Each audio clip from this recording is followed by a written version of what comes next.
안녕하십니까. 현대경영연구소 임성원입니다. 오늘은 행복을 주제로 여러분과 말씀을 나눠보도록 하겠습니다. 행복하고 싶죠. 행복하고 싶죠. 그러나 이제 행복하냐고 물어보면 언뜻 그렇다라고 대답은 하기 어려운 것 같습니다. 우리 사는 게 쉽지 않으니까요. 일단 행복은 이제 현대심리학에서는 이제 good feeling이다. happiness is good feeling이다.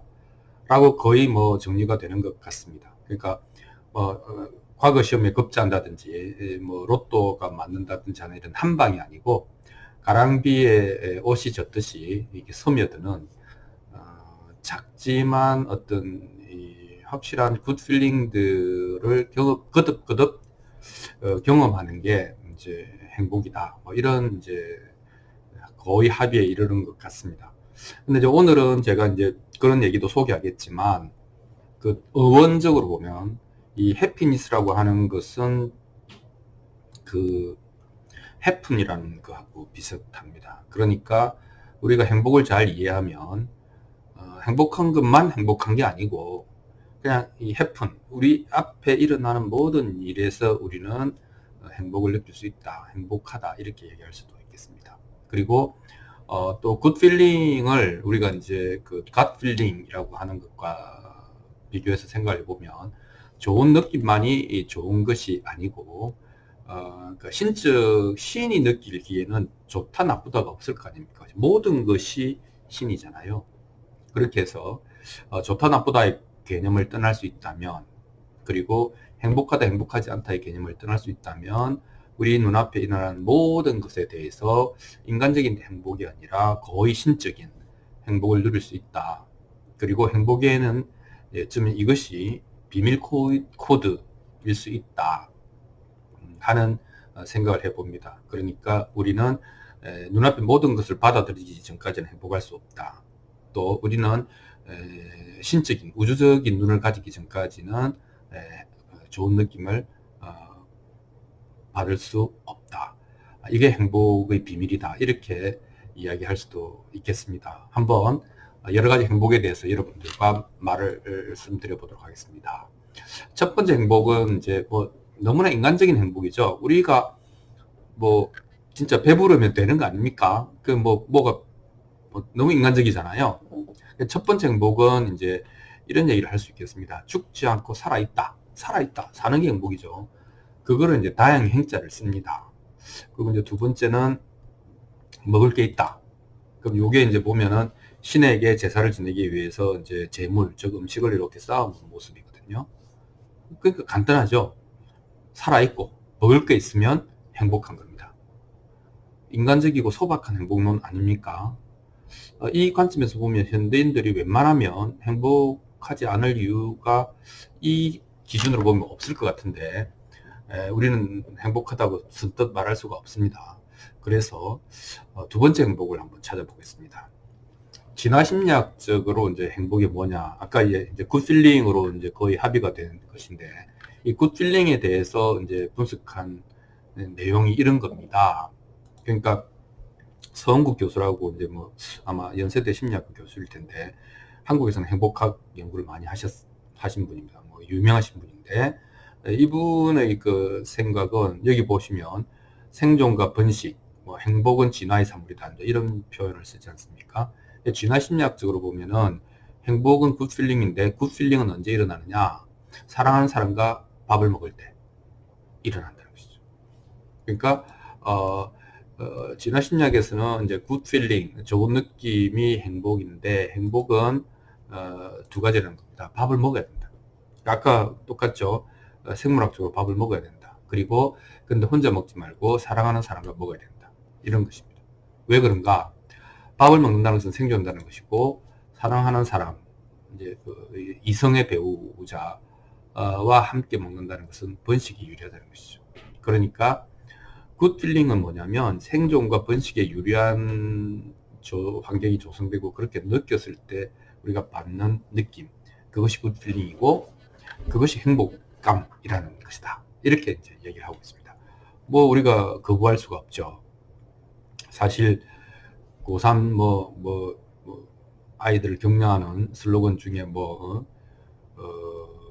뭐 점수가 1점 더 하면은 뭐 배우자의 얼굴이 바뀐다 뭐 이런 참 뭐 하여튼 한탄스럽지만 어쨌든 이제 그런 게 있는 거죠. 굿필링은 그러니까 생존과 번식에 유리하다고 생각되는 환경에서 인간이 느끼는 감정이다 이렇게 말을 할 수도 있겠습니다. 그래서요 진화생물학이나 진화심리학에서는 행복을 우리 인간이 어떤 너무나 인간적인 모든 것의 최종적인 단계에서 느끼는 것을 행복이라고 말하지 않습니다. 오히려 진화 과정에서 아까 우리가 희노애락의 모든 감정이 그 기능을 가지고 있듯이 역할을 가지고 있듯이 이 행복이라는 감정도 우리의 생존과 번식에 기여하는 하나의 수단이다. 행복이 목적이 아니다. 이렇게 이야기를 하고 있습니다. 자, 두 번째 행복까지 이야기를 했습니다. 그냥 묵고 살면 되는 게 있고 사랑하는 사람이 있으면 되는 게 있고 이게 두 번째 행복에 대한 정의입니다. 세 번째로 넘어가 보겠습니다. 이제 우리가 이제 또 인간인지라 머리가 있지 않습니까? 그래서 일도 하고 인지적인 우리가 이제 머리가 느끼는 행복은 뭐냐 하는 것을 한번 보도록 하겠습니다. 그 이제 칙센트 미하이 교수라고 이제 미국의 행복학 뭐 이분은 아마 몰입이라는 걸로 더 유명하신 분일 텐데 주제로 어쨌든 이분이 행복학 그 연구의 권위자입니다. 근데 이분이 이제 딱 그 간단하게 얘기하자면 결국 행복이라고 하는 것은 누가 줄 수 있는 게 아니다. 그건 뭐냐? 자기가 목적을 세워야 된다. 그게 뭐라도 좋다. 그게 뭐 높다, 낮다, 훌륭하다, 훌륭하지 않다 이런 게 없다는 것이죠. 목적을 이제 본인이 세우고 본인한테 그 목적이 의미 있으면 된다는 것이죠. 두 번째는 이제 그 목적을 이루어 나가는 과정, 그 과정이 즐거우면 완전한 행복이 된다는 것입니다. 그러니까 내가 목적을 세웠고 그 목적이 나에게 의미가 있고 또 그 목적을 향해 가는 과정이 재미가 있으면 행복하다 이렇게 이제 이야기하는 것이죠. 간단하게 이야기하면 의미와 재미일 수도 있고 목적과 과정일 수도 있습니다. 그래서 미하이 교수는 두 가지 이제 조건을 이야기했는데 하나는 아까 이야기한 것처럼 그게 누가 타인으로부터 외부로부터 주어진 목적이었으면 안 된다는 것이죠. 뭐 동의를 해도 좋은데 자기가 세운 자기만의 목적이어야 한다는 것이죠. 그리고 그것의 내용이 그렇게 뭐 위대한 목적 이런 게 중요하지 않다는 겁니다. 그 목적이 너의 것이냐 하는 것이 중요한 겁니다. 두 번째는 이제 구체적으로 그 목적을 달성하기 위해서 노력할 때에 이제 목표가 좀 적절해야 된다 이런 표현을 씁니다. 적절하다는 얘기는 이제 너무 극단적이면 안 된다는 것이죠. 너무 쉽거나 너무 어려우면 몰입이 집중이 안 된다는 겁니다. 그러니까 우리를 도전하게 하는 약간 도전적인 목표로 구성을 했을 때 우리는 가장 몰입을 잘 할 수 있고 몰입하면 성공 가능성이 높은 거죠. 발전 가능성이 높은 거죠. 그렇게 해서 목적과 목표를 이런 식으로 우리가 운영을 하면 의미 있고 재미있는 삶, 즉 행복이 가능하다 하는 게 미하이 교수의 생각입니다. 여러분 세 번째 행복은 좀 우리 머리와 관련이 있죠. 우리가 하는 일과 관련이 있습니다.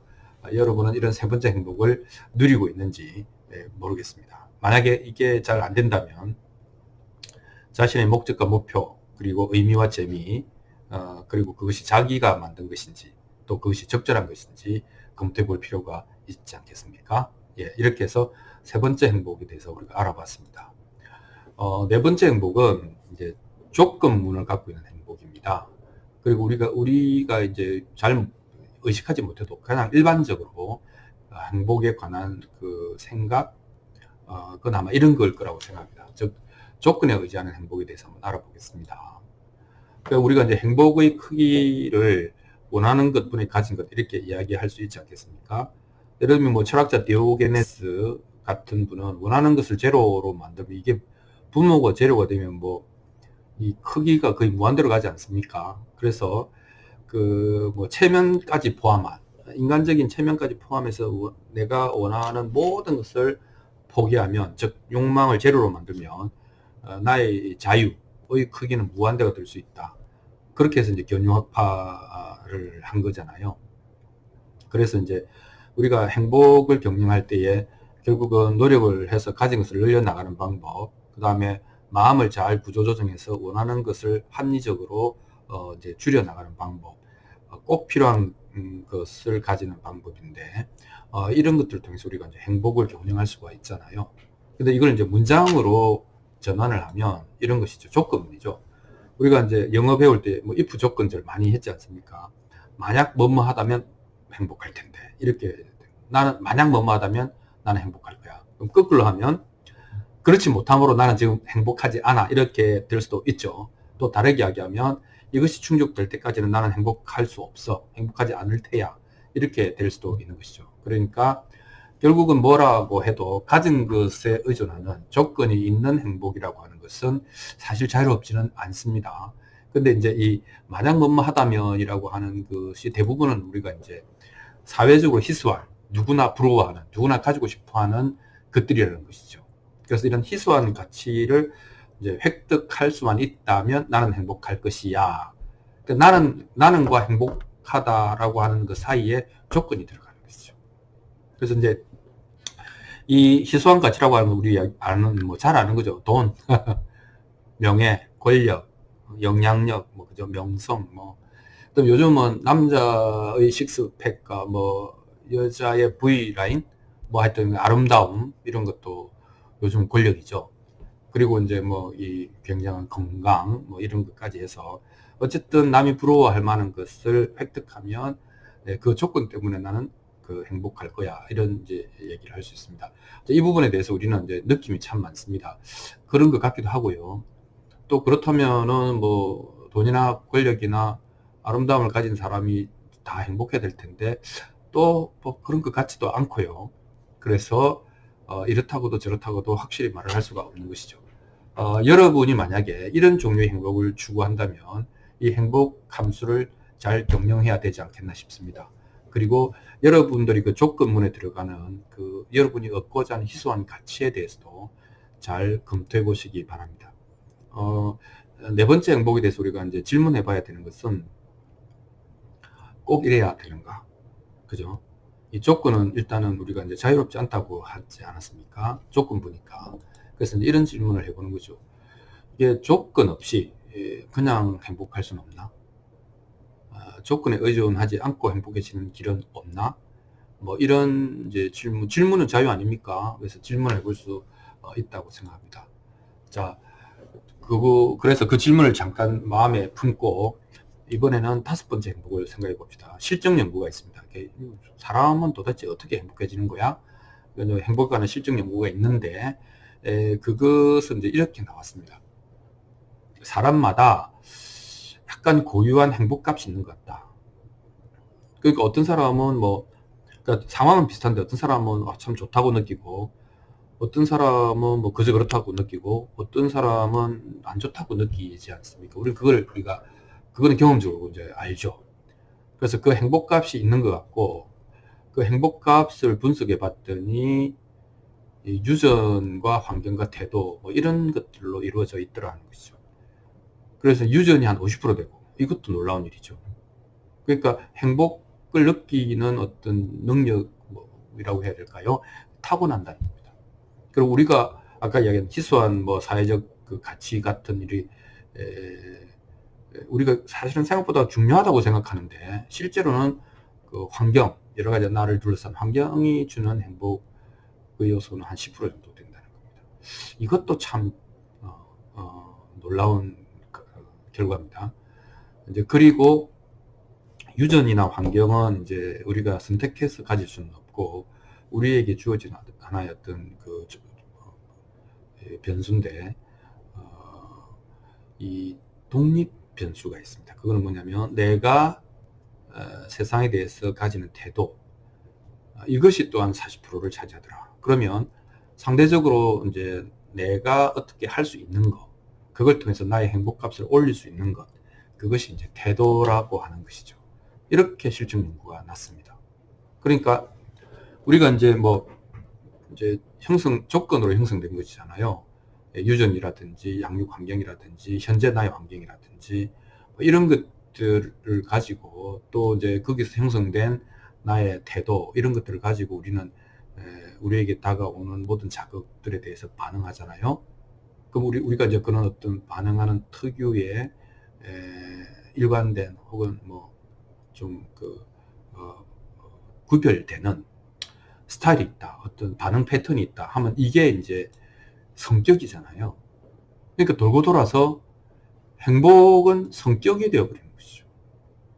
그리고 행복에서 가장 중요한 것이 태도이듯이 내 성격에서 가장 중요한 것은 결국 그러니까 내가 어떻게 해볼 수 있는 것은 태도더라 하는 이제 얘기가 되는 겁니다. 그러니까 우리가 이제 행복의 실증 연구에서 고정된 것과 변화가 가능한 것, 그리고 그걸 통해서 내가 어디까지 행복해질 수 있는가 하는 것들이 이제 드러나기 시작했습니다. 그래서 이건 이제 몇 가지 시사점이 있습니다. 첫 번째는 이 행복값은 개개인마다 어느 정도 고정값이 있다는 거죠.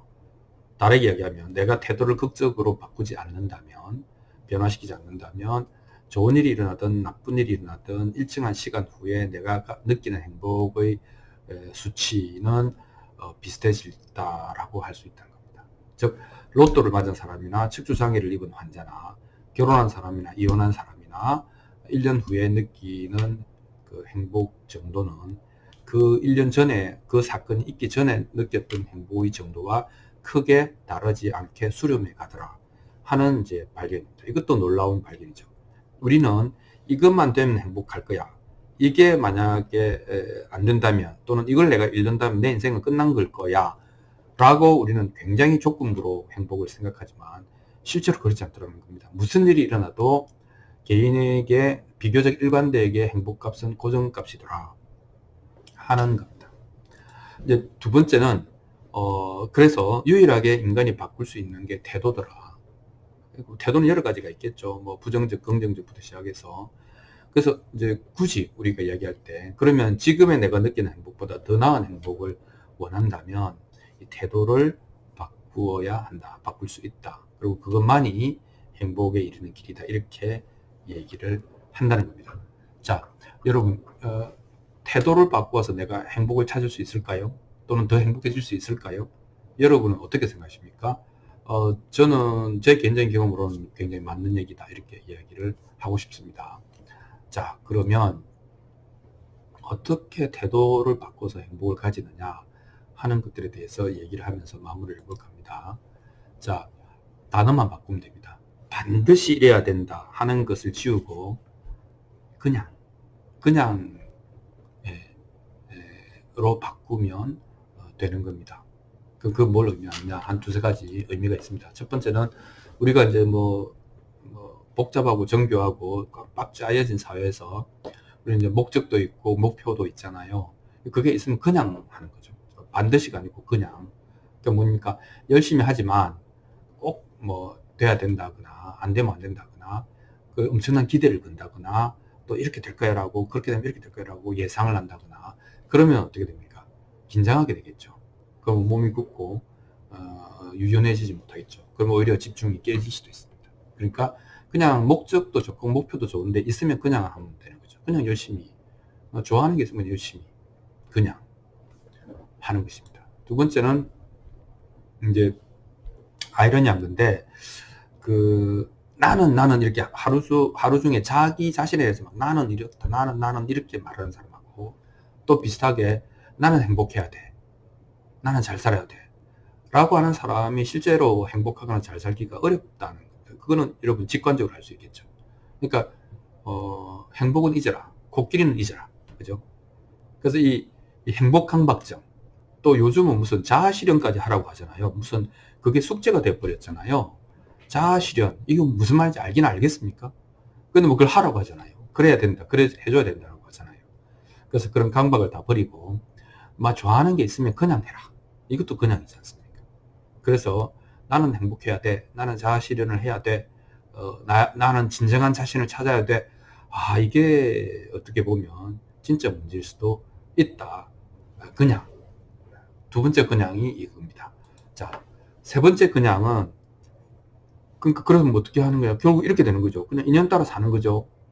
특별한 목적이나 특별한 목표가 심지어는 없어도 되는 겁니다. 그냥 진짜 그냥 사는 겁니다. 사는 것은, 산다고 하는 것은 사는 것 이상의 특별한 목적이 있냐, 그건 우리가 알 수가 없습니다. 그래서 여러분은 그냥 목적을 세워도 됩니다. 하지만 인연따라 살 수도 있다, 그냥 살 수도 있다 하는 것에 대해서도 깊이 생각해 볼 필요가 있습니다. 자, 왜냐하면 반드시 목적을 달성해야 되고, 나는 행복해야 되고, 나는 이런 인생을 살아야 된다라고 하는 것이 더 우리를 힘들게 할 수도 있기 때문입니다. 우리를 행복하게 해줄 거라고 생각하는 그 때문에 우리가 실제로 불행할 수도 있기 때문입니다. 자, 생각해 봅시다. 생각이 개입하지 않으면, 즉 뭐 반드시라든지 이런 것들이 개입하지 않으면 실제로 우리가 접하는 모든 것, 즉 해픈, 우리 눈앞에 일어나는 모든 것들이 해피, 비슷한 글자 아닙니까? 아까 이야기한 것처럼 행복한 일일 수 있다. 뭐 이때 행복이라고 하는 것은 좋다 이런 느낌보다는, 그러니까 우리가 살아있다는 것 자체가 사실은 행복일 수 있다 하는 겁니다. 그래서 특별하게 이루어야 될 목적도 없고, 뭐 실현해야 될 자아 실현도 아니고, 그냥 인연따라 이렇게 살아간다면 삶 그 자체가 우리에게 행복이 될 수 있다 하는 겁니다. 그래서 만약에 우리가 행복으로 가는 유일한 걸림돌이 있다면 그것은 우리의 생각인 것이죠. 그 생각이라고 하는 것은 판단이 들어가 있는 것이고, 그 판단 속에는 이거는 안 되고 이거는 돼야 돼 라고 하는 우리 집착이 들어가 있는 것이죠. 그러니까 결국은 어디로 가나 결국은 우리는 꽉 붙잡고 있는 이제 집착을 만나게 됩니다. 그래서 우리는 이 집착, 이것을 실현하면 행복하다고 생각하는데, 사실은 이것 때문에 실제로 우리 주변의 행복을 놓치고 있는지도 모른다 하는 것으로 이 오늘의 그 행복에 대한 얘기를 한번 마무리해 보려고 합니다. 자, 해픈하고 해피는 사촌지간이다. 그리고 굿 필링은 갓 필링하고 연결시켜 봐야 된다. 생각이 개입하지 않으면 의외로 행복은 거기 있는 것일 수도 있다 하는 말씀을 드리면서 오늘 얘기를 마칠까 합니다. 고맙습니다.